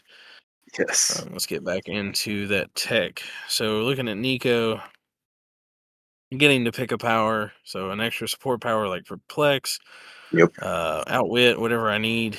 She's already got Outwit, so definitely Perplex probably, or Perprob up front, or even attack power. There's lots of options you can do with this figure for that one time, once per game, pick a standard power. Treated leadership, so she's already helping even more. So I think this Nico is going to make me use something on the sideline. I talked about this earlier. I think I know. Yes. Do you? There it is. Yeah. The double outwit, right? Double outwit, double perplex? Crazy. Double knockback? Or is that just the first time? I think we talked about this, Diego, right? She gets to knock back a character she outwits, I believe, but I think it's just the first time she does it. I forget. Let's find out. When she uses it after resolutions, you may knock back the target. So both times for outwit, I can That's yeet right. you back. That's right. That's right. 6 squares. They boost up and go for my support figure. I'm gonna make sure you go back over to wherever Loki wants you. Yeah. Yeah. So I like Hogarth. Hogarth. I've been using it a lot for other tech. This feels good here. Let's go back into those figures. So let's see.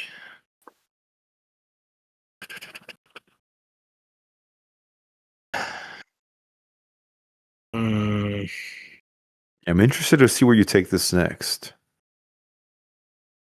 So for me, I'm gonna I've go been on wrong a with kick like Tri Sentinel. Yeah. well. So with some of this, let's look at characters again before I pick Dormammu. I need to be able to function beyond what I'm displaying. Because Loki Supreme is out there and picking up steam, so Loki can just get the stop click and be like, I don't have any movement power or attack power at all, right? So going into the Dream Ruby, make sure I have at least shape change for that rollout to protect Loki, since she doesn't have energy ESD or super senses anymore either. So how do I still make her valid, knowing I have that 8 range? Yes. I know I have precision. I have triple target. I really think Dormammu fits here. One, not only do I have prob from Nico, but now I have this awesome ability to roll 3 dice when I make attacks. Obviously, if Loki's on the map, I'm not getting that, but the imbue with chaos lets the character I choose at the beginning of the turn use the fault line sorcery to roll 3d6, 3 dice instead of 2, and then any hold on, wrong one, the dread one. Where is it? I know what I'm talking about. It is the fault line. Sorry. Yeah. I can roll 3 instead. After resolution, whatever die I ignore, I have to take that as penetrating damage. Well, sure. So now Loki is attacking with 3 die. Dormammu's got a crazy 7 range. The other fun part about it is, where is that one? I for this, I'm gonna add it. Go back to Strange Tales. Oh, past it. Spectral armor. I can reduce pin damage and reduces damage from attacks up to 4. So now, even if I lose my defense power, I'm only at 3 paid for sideline items so far. Yeah.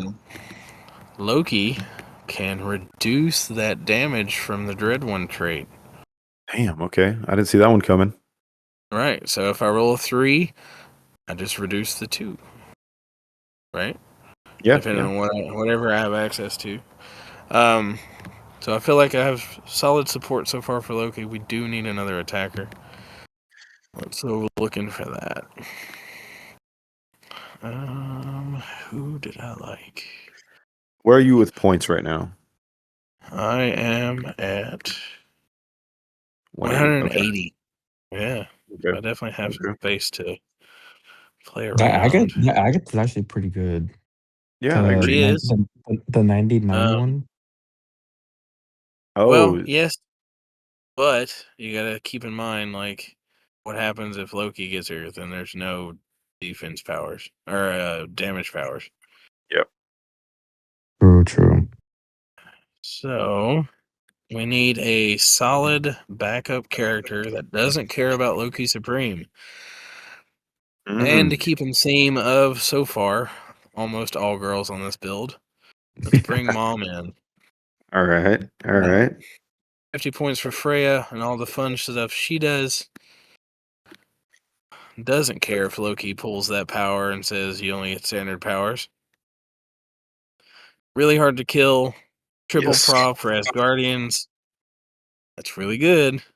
Especially when she can be an attacker or a support fig. I'm going to go to the equipment. We're going to give her Destroyer armor. Easy. Give her more viability. It's free. Yep. No reason not to, you know. All right. So now we have a backup attacker that drops terrain markers that boost or hurt you, boost me or hurt you, depending on what I use. Each Yep. time you KO her or at the beginning of the game.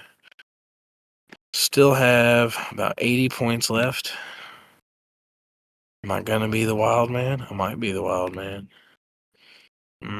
Dark Hulk, a prime. That's a tough one. Created charge. Deals 2 pin damage when using mystics. When he KOs an opposing character, I can flip up face down spells one shots, which my spell one shots are really good choices right now. Yes. So I have images of icons to protect Hulk, so he can flip it and use it on somebody else. Don't see that being a problem. But what other things does he get for free? I don't know that he does. No. Besides the TK ring, ring of telekinesis, that would be it as far as equipment goes. That's not bad on him. Run him up there, grab something, and be like, "Oh, Crimson Bands." Yeah. Now he's gonna TK your Sentinel head, your Sentinel body or upper body, and be like, "I've got it, and I can perplex my own defense now." Maybe. Fair. Yeah, you could place it under yourself and just kind of survive another way. That's one more, excuse me, way to survive. Except for points, I think you'd be short by 10 points. So you wouldn't be able to afford him right now. Yeah, that's fair.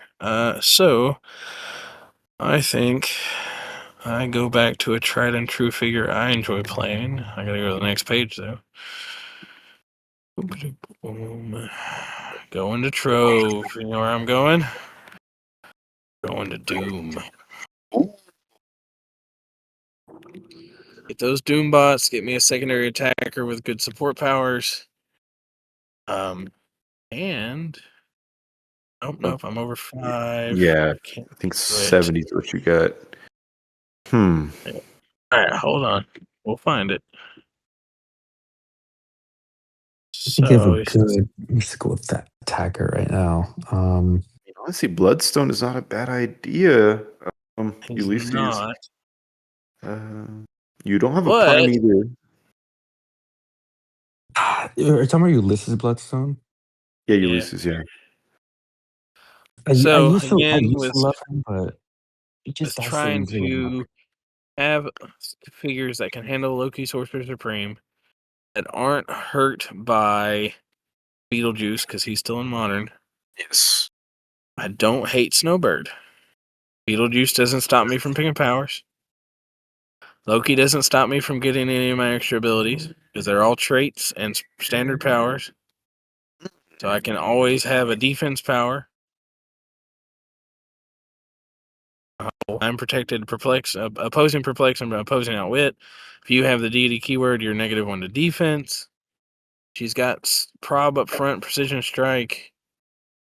Don't hate her, and she's in that points. And maybe. Yeah, just toss Ares on your sideline, give her the charge and blades for some aggressiveness. That's not a bad shout. Or Adari gets me under my points so I can give her universal weapon. I think that's the play. Interesting. And it's another female too. Yep. Yeah. Besides Dormammu, I mean, Dormammu's more like a not bisexual. Yeah, there you go. Unisex. Yeah. So Hey. I still have space on my sideline. And there comes, man. I mean, you have any blades? Yeah, Freya has blades. You can toss in Ares in there. Beetlejuice just for intimidation. You don't have a prime. Or Oh yeah, Hidari. Yeah. Yep. So now she's got to be double tapped. Reverse flash. Yep, there's my 2 last sideline pieces. Hold, please. Yeah. We're gonna go reverse flash And BG. I Hey, am this not going Beetlejuice. oh, you're not going No, Beetlejuice. nope, I'm going right here to this other speedster. Oh yeah, fair enough. Now, like reverse flash drops on the map, starts pinging people, dealing that extra damage. If I can get you to almost or on your last click after reverse flash, and the trait kicks in, and you die, I now have a 100-point attacker that can heal or be healed and do some scary work. The truth that Silent Piece is so freaking good. Yeah. So, map choices are obviously need to be things that let me get an advantage. Let me double check Hadari. She ignores characters for movement, not elevation. So, real fast, I'm looking at.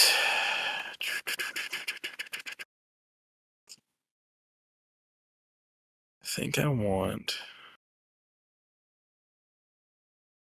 Icy Lake. Because it's wide open. It's going to give Hadari a really good shot at doing that. It also helps Loki. C. Yeah.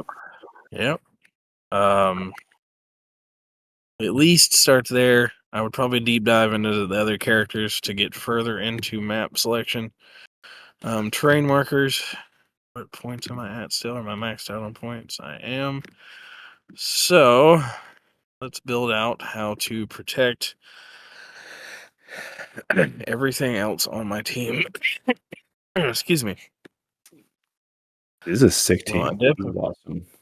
I definitely need Yeah, get the sensible stuff in there. Yeah. Mm-hmm. Need that for potentially Black Flash and other people. Yep. And then I'm gonna look at. Hadari could pick it up if I want her to, but Freya, can't remember if she has it or not. She does not have super strength, which is silly, Right. but that's okay. So probably me. Hold. I'm gonna do something not a lot of people expect. Okay. I'm gonna play the fire hydrant. Interesting. So when I park Oh.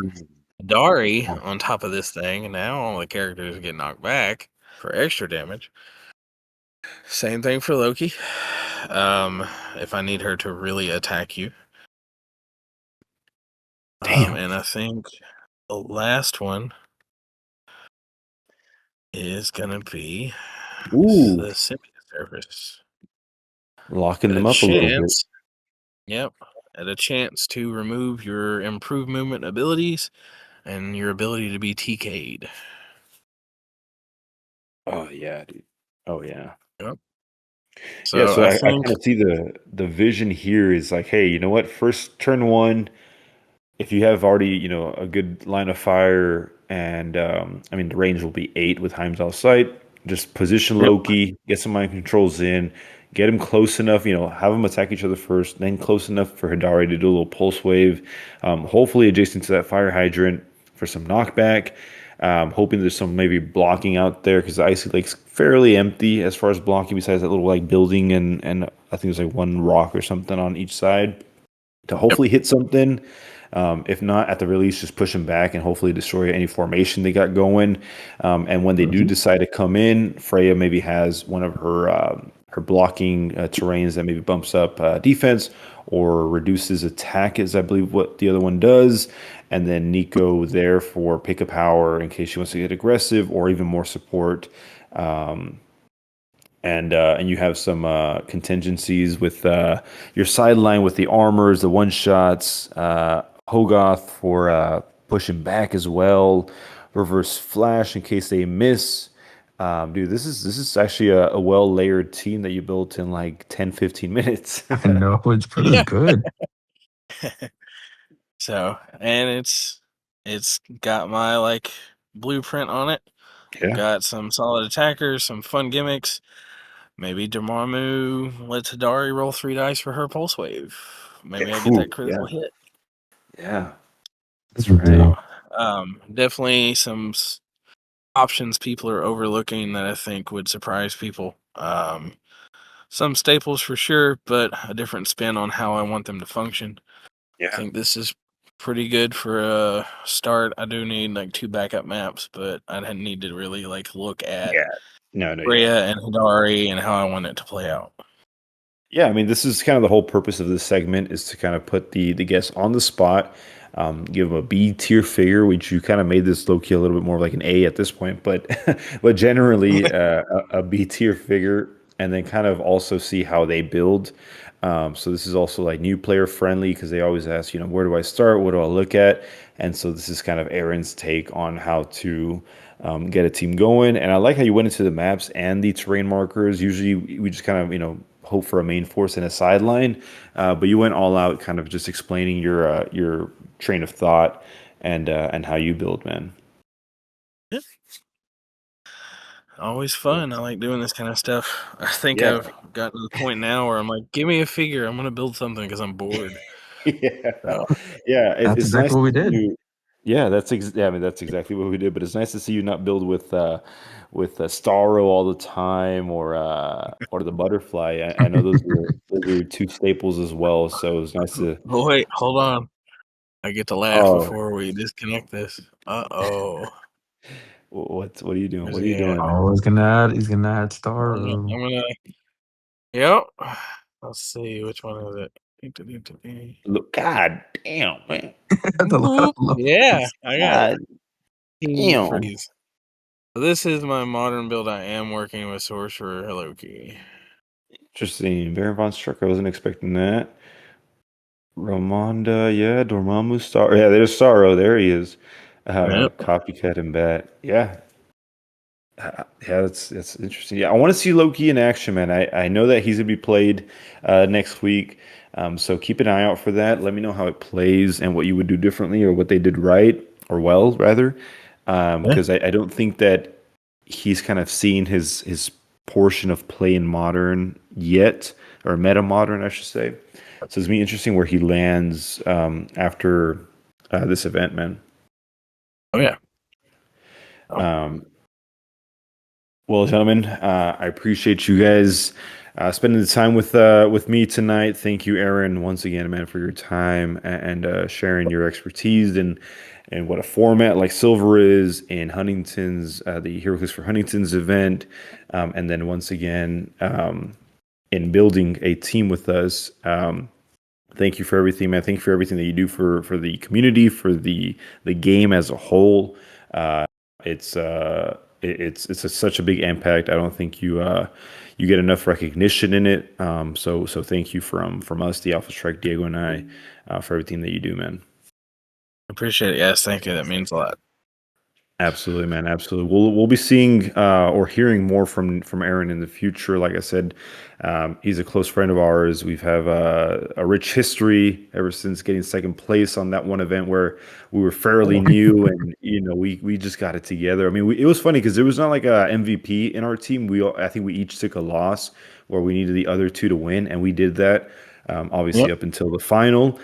So that was really cool for first of all to Aaron take a shot on us because we were fairly new players at the time, and also for Aaron to kind of guiding us and putting us on the right foot as far as prepping beforehand before the event, which is I hope what all of you guys are doing for next week's event and how far we've come. I mean, look, we've got a podcast going now and here we are. So it all worked out in the end. So that's awesome. That's just kind of one example of what friendships are in Heroclix, man. It's more than just surface level, how you doing? It's like, hey, man, what's going on? What's new? Talk to me, So that's this is a great example of what can come out of just sticking with the game and being a great person.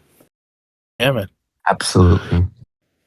Diego, thank you, man. Have a good night. Hope the Spurs do well. Hope you have fun over there. Don't dance too much. Don't drink too much. Make sure you show up for these events and you play it through. Yeah. Oh Yeah, yeah, man. of course. Oh, you gotta watch out for him, okay, Aaron? You gotta take care of this guy. Yeah, I Yes. know. I'm already ready for it. All right, gentlemen. Thank you guys all. Once again, if you guys see these gentlemen running around next week, stop them, say hi to them. They're all friendly guys. Chat with them for a bit, and I will say more than likely I will be wearing sports jerseys. I feel like every time I go, I always bring sports jerseys, but on the team event, we're all dressing up as cowboys, so you'll spoiler see us alert. wearing Oh Lord. cowboy hats. All right. All right, gentlemen. Y'all have a good night. I'm signing off. I'm going to end this podcast. Thank you guys all for listening as well. Hope you guys have a great day, great morning, good night, wherever you're listening, driving, commuting. Have fun, have a great day, and be nice to somebody today when you listen to this episode. All right, All right, guys. guys. Mm, Bye. Catch you next. Later. Laters.